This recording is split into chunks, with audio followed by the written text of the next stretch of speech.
আসসালামু আলাইকুম এভরিওয়ান, কেমন আছেন সবাই? আশা করি সবাই অনেক বেশি ভালো আছেন এন্ড আল্লাহর রহমতে আমি অনেক বেশি ভালো আছি। আজকে সকাল সকাল আমি আমার বাড়ির দৈনন্দিন কাজগুলো শেষ করলাম, কারণ আমাদের ইউনিয়নের পাশে একটি গ্রামে খুব সুন্দর একটি মেলা হতে যাচ্ছে। আর সেই মেলাতে যাওয়ার জন্য আমি এবং আমার ভাই ভাতিজারা মিলে বের হয়ে গেলাম মেলার উদ্দেশ্যে। আর যদিও মেলাটি হচ্ছে আমাদের পাশের গ্রামে, আর আমরা এখন যাচ্ছি আমাদের সেই কাঙ্ক্ষিত আড্ডা স্থানায়, যেখানে গেলে আমাদের সকাল হয়, যেখানে গেলে আমাদের দুপুর হয় এবং সেখানে গেলে ঠিক আমাদের সন্ধ্যা হয়। আর সেই জায়গাটি হলো আমাদের বাড়ির পাশেই একটা গরু বাজার, যেখানে কিনে আমরা সবাই মিলে একসাথে বসে আড্ডা দিই এবং দুপুর হলেই ঠিক আমরা সেখানে খেলাধুলা করি। আর আমিও ক্যামেরাটাতে ঘুরে ঘুরে দেখাইতেছি আমাদের সেই গরু বাজার। এমনি আমাদের পাশে আইসা পড়ছে মাদায়া সাদ্দাম, আর সেই কাঙ্ক্ষিত মাদায়া সাদ্দাম রে বললাম একটা হাই দেওয়ার জন্য, সে একটা লাল বেটকি দিয়ে হাই দিয়ে গেল। তো যাই হোক, আমরা এনে বসে রয়েছি কারণ আমাদের কয়েকটা টিম মেম্বার আসার বাকি। অমনি দেখি যে আমাদের গরু বাজার এসেছে, হচ্ছে গরু বাজার। সেই গরু বাজারে অনেকগুলো ছাগল দেখতে পেলাম, আর অমনি করে হাঁটি হাঁটি পা পা করে আমাদের সুজন কাকার ছেলে আড্ডি এসে পড়লো আমাদের মাঝে।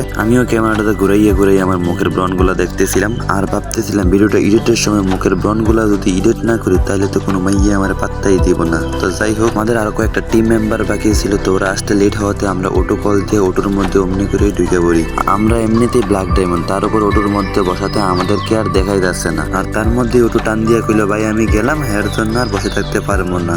তো আমরাও বললাম ঠিক আছে তুই চল, আমরাও যাই আস্তে আস্তে। অমনি করে আমি ক্যামেরাটা বাইকে আপনার করে বাইরের দৃশ্যটা দেখে, যদিও আমি এতক্ষণ ছিলাম গরু বাজারে এবং সেই গরু বাজার থেকে এখন বাইরে যাইতেছি আমরা আস্তে আস্তে। আমাদের সেই আমাজন জঙ্গল গরু বাজার থেকে বের হয়ে রাস্তার পাশে এসে দাঁড়াইলাম, কারণ আমাদের সেই জিল্লু ভাই নীরব আসার বাকি আছে এখনো। যদিও আমরা তাকে কল দিতেছি বারবার, সে কোথায় আছে সে বলতেছে আর 5 মিনিট নাকি লাগবো। আমরাও তার জন্য ওয়েট করতেছি। ওয়েট করতে করতে আমরা বললাম না সে আর আসবে না, তখন আমাদের অটো ড্রাইভার বললো না ভাই সে আর আসবো না, আর যদি আসে সে 10 টাকা দিয়ে ওইখানে চলে যাবে। আর মুইও ক্যামেরাটা দইরা উল্টাইয়া আপনার করে দেখাইতেছিলাম আমাদের এলাকার সেই দৃশ্যগুলো। আর এমনি করে দেখতে দেখতে চলে আসলো আমাদের এলাকার পাশে একটি পার্ক, যে পার্কে কোনো এক সময় আমি সহ আমার বন্ধুরা সেইখানে সকালে একবার আসতাম, দুপুরে একবার আসতাম, রাতে একবার আসতাম। সেখানে যদি 3 থেকে 4 বার 5 বার না আসতাম আমাদের পেটের ব্যথা হজমই হইতো না। সেই পার্কেরও অনেক ব্যাকগ্রাউন্ড আছে, সেই ব্যাকগ্রাউন্ড গুলো না হয় অন্য আরেকদিন বলবো আপনাকে করি। সেই অটোর মধ্যে বসে আমি বাইরের দিকে তাকাই দিলাম যে কোন সময় যাবো সেই মেলার মধ্যে। যদিও মেলা আমাদের এলাকা থেকে বেশি একটা দূরে নয়, বাট আমার টিম মেম্বারদের জন্য বসে থাকতে থাকতে আমাদের দেরি হয়ে গেছে। আর অমনি বলতেছে আপনি যদি মেলা তো আইসা পড়ছে। আমিও দেখলাম মাথাটা বাইকে দেখে আসলেই তো আইসা পড়ছে আমাদের সেই পাশের গ্রামে।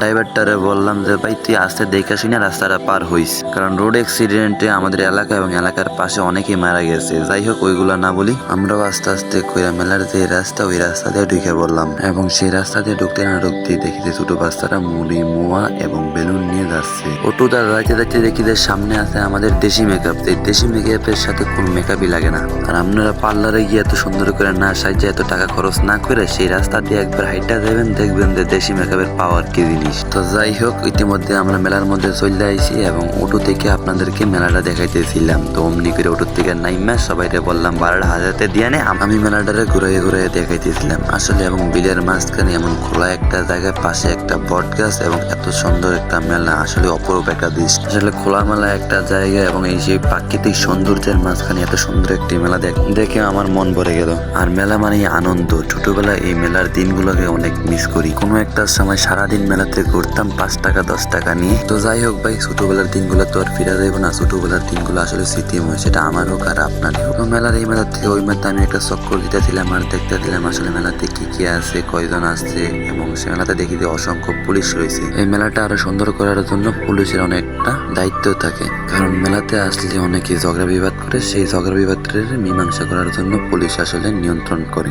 গ্রাম্য পরিবেশে মেলার যে দৃশ্যটা সেটা আসলে গ্রামে না থাকলে বোঝা যায় না। আর আমিও সুন্দর করে ভিডিও করে নিতেছি, কারণ সেখানে আর আসবো কিনা জানিও না। আর দেখা গেছে এই বছরে আমি আছি, সামনের বছর আমি নাও থাকতে পারি। সেই দূর প্রবাসে বা ফ্যামিলির তাগিদে আমরা এক একজন থাকবো এক এক জায়গায়। তো যাই হোক, ভিডিও করতে করতে পিছনে তাকাই দেখি যে পিছনে অনেক মানুষ, এবং সেখানে গিয়ে দেখি যে সেইখানে নাকি কে ঝগড়া লাগছে। তো যাই হোক, মেলাতে অসংখ্য পুলিশ আছে, সেই ঝগড়াটা নিয়ন্ত্রণ করার জন্য সেই পুলিশরাই যথেষ্ট। তো যাই হোক, মেলার লাস্ট পর্যায়ে আইসা দেখি যে মেলার কিছু দোকান এখনো খোলার বাকি, এবং আমাদের সাথে আমাদের আরেকটা টিম মেম্বার জিল্লু ভাই মানে নীরব আইসা আমাদের সাথে যুক্ত হয়েছে। আমিও উঁচু একটা জায়গাতে উঠতে আপনাদের সেই গ্রামের দৃশ্যগুলো দেখাইতেছিলাম। সেখানে বেকু দিয়ে মাটি কাটতেছে এবং গ্রামের যেই বিকালের ভিউটা, তার পাশে এই মেলা আপনার করে ঘুরে ঘুরে দেখাইছিলাম। তার পাশে আমিও একটু ভিডিও করতেছিলাম সামনের ক্যামেরা দিয়ে, ঘুরে ঘুরে আপনার করে দেখানোর চেষ্টা করতেছিলাম।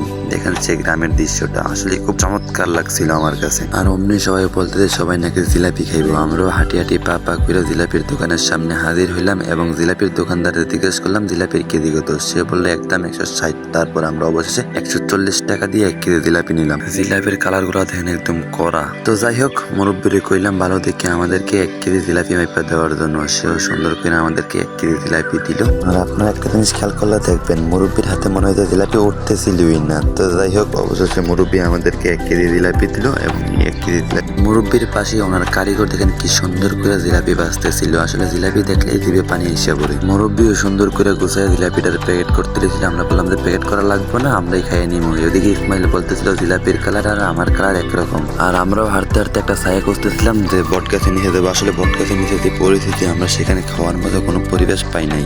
তো পোলাপান আমাদের বলতেছিল ভাই এদিকে একটু ছায়া আছে, এদিকে দাঁড়িয়ে আমরা খাইয়ালি। তো বললাম যে ঠিক আছে প্যাকেট লো। এমনি করে আমি একটা জিলাপি নিয়ে মুখের মধ্যে দিয়ে অমনি অমনি করে চাপানো শুরু করলাম। তো আস্তে আস্তে করে সবাই জিলাপি খাইতেছিলাম। আর এদিকে বিল্লুরে বলতেছিলাম তাড়াতাড়ি আয়, নাহলে কিন্তু জিলাপি শেষ হয়ে যাইব। এদিকে আমি ভিডিও করার ধান্দায় জিলাপি আর খাইতে পারিনি। ওপরে দেখিতে জিলাপি আমার থেকে বেশি 4-5টা করে খাইয়া নিতেছে। তো যাই হোক, সমস্যা নাই, ওরা খাক, আমি আস্তে আস্তে করে ভিডিও করে আমনে করে দেখাইতেছি। আর অমনি আমাদের নীরব আইসা বলতেছে কাকু আমার একটু নো ক্যামেরার সামনে। তুমি বললাম যে ঠিক আছে তুই আয় ক্যামেরার সামনে জিলাপি। আর অমনি দেখিতে প্যাকেট প্রায় খালি। তো জিলাপি খাওয়া শেষে আমরা যাইতেছি খালের দিকে। খালের থেকে যাইয়ে আমরা সুন্দর করে হাত মাত গুলো ধুইতে হইব। আর আপনারা এখান থেকে দেখেন, আসলে এখান থেকে গ্রামের মেলাটা আসলে খুব আরো চমৎকার লাগতেছিল আমার কাছে। এবং ওই দিক থেকে হাতটা ধুয়ে আইসক্রিমওয়ালার কাছ থেকে আসা 2টা আইসক্রিম নিলাম আমি এবং আমার বাতিদা। তো যাই হোক, মেলাতে এসে অনেক ঘোরাঘুরি করলাম। আপনারা অনেক দেখাইলাম, শেষবারের মতো দেখাইতেছিলাম দৃশ্যটা। এবং সেখান থেকে আমরা বাড়ির উদ্দেশ্যে আস্তে আস্তে রওনা হলাম। আস্তে আস্তে হাইটে হাইটে আমরা রাস্তা দিয়ে রাখতেছিলাম, যেহেতু আমরা গাড়ি পাইতেছিলাম না। আর গাড়ি না পেলে তো কিছু করার নাই। তাও আস্তে আস্তে করে সামনে যাইতেছিলাম। সামনে যাইতে যাইতে ওরা বলতেছে সামনে একটা অটো আছে, সেই অটোটা জিজ্ঞেস করবো। আমিও বললাম সমস্যা নাই, অটো লো। এবং বলতে বলতে তারা অটো নিয়ে হাজির। এবং সেই অটোটাতে দাম দর ঠিক করে আমরা অটোতে উঠতে পারলাম এবং অটোতে উঠতে আস্তে আস্তে বাড়ির উদ্দেশ্যে রওনা হলাম। তখনই আমার ভাইপাতি যারা বলতেছে আজকের মেলাতে যায় নাকি তাদের অনেক ভালো লাগে। তারা বলতেছে আজকের এই দিনটা নাকি তাদের স্মরণীয় হয়ে থাকবে। তাও অমনি করে বলতেছে আমার বাতিদার তো কাকা আমি একটু মোবাইলটা ধরি। আমি বললাম ঠিক আছে না, সমস্যা নেই। কেউ একটা পোজ দিয়ে রাখতে বেটকি দিয়া একটু হাসি দিয়ে একটু ভিডিও করলো। তো যাই হোক, এদিকে মাঝে